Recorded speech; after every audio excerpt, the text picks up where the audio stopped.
Hello everybody, I'm Eddie George. I am Navajo. I am Goat Clan and also I am Coyote Path Clan. This is where it gets messy, so. I am from Phoenix, Arizona. Growing up here was very nice. I mean, I had a lot of friends and a lot of people that I hung out with. I knew that I was different. I knew that I liked people from my same gender, and I didn't understand what it meant. I just seen it as love. I knew that I wanted to love somebody and be with somebody and, you know, have that relationship that I seen my mother and father and aunts and uncles and everybody go through. And I didn't think of it any other way. I think that back then in the 80s, it was just, you weren't allowed to be yourself. You weren't allowed to be open. You weren't allowed to be who you are. You know, that's a huge difference between the kids when I was growing up in the 80s to the kids that are now. We had to keep things secret. I think that's probably why I stayed at home. Because maybe with me staying at home, I didn't have to deal with all that. I was always with my grandmas. I was always with my mom. I was rarely with my dad, but I was more with my mom and my aunts and stuff like that. So I took a lot from what they taught me to be who I am now. That was my first taste of makeup because I would sit there as they were putting on their mascara and their eyeliner and stuff. I would sit there and watch them like, what are you doing? What's that? And I'm like, why do you put so much makeup on? I used to tease them, but they would get mad at me because I would sit there and watch them. I can see the evolution of things and how I became me, how I became Navi, how I became a leader and an advocate in my community. It was probably started when I went to college at Phoenix College, and I joined the GSA there at Phoenix College, and GSA, or the Gay Straight Alliance, I think it was called Rainbow Spectrum. I still wasn't in drag yet. I was still trying to find myself and find out what I was going to do, who I was going to be, and how I was going to be. I always felt that I knew that I was going to help, in a way, the community, somehow. The Sisters of Perpetual Indulgence are all over the world.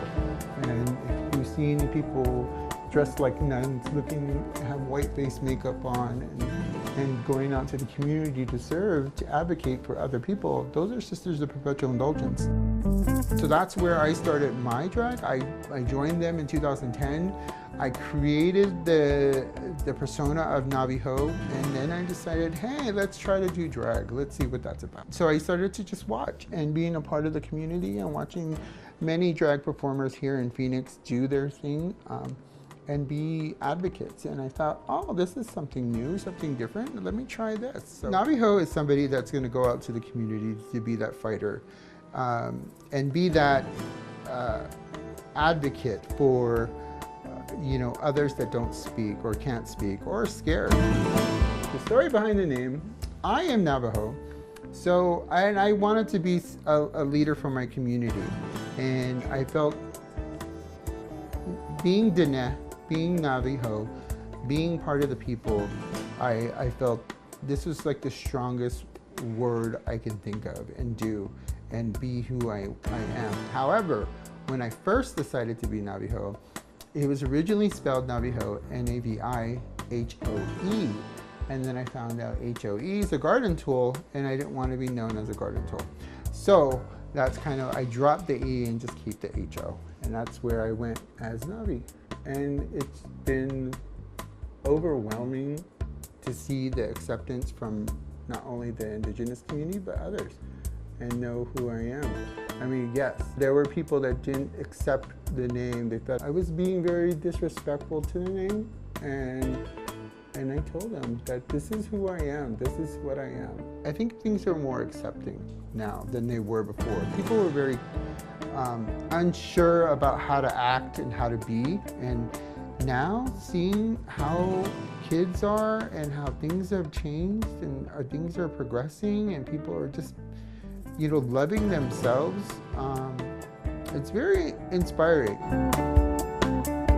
I think the way that drag has been mainstreamed and brought into the community and a whole is that it's fun, it's exciting, and then you get these politicians that bring in, well, drag is not appropriate for children. Well, drag is not appropriate. You know, there's things on TV that are not appropriate for children, but they still watch it. Don't come after the community, the drag community that's helping, that's, you know, that was part of the Stonewall riots and that were there to bring equality, start equality. You know, don't come after them. No. I don't think that's right, and I don't think that's fair. I am scared. I mean, not only for being a gay person, but also just being a person of color. I'm very scared. I'm unsure, especially the way that things now, you know, the whole Roe versus Wade and what happened at the Supreme Court, and things, comments that are made by certain judges about what we should look at next, and my rights as a gay person, or that of who I can marry could be affected by that. That is very scary. I think there's a lot of misconceptions of what drag is. That we're all sex fiends and we dress provocatively. Anybody can make their vision, their artistry into a drag performance. And I think that's what we see now. You know, you see pageantry. Pageantry is so beautiful in the community. I've known drag queens to create their chosen songs or whatever they're going to perform based on their audience, and they use their audience for that. Because you want the audience to have fun and exciting and dance and sing along with you is the best thing in the whole wide world to do. And to see politicians use that as a tactic is very sad. It's like, why? Why do something like that? Seeing people do their thing on stage and the elaborate costumes and different hair and different gowns and jewelry and dancers, it just makes it so pretty. It makes it very pretty.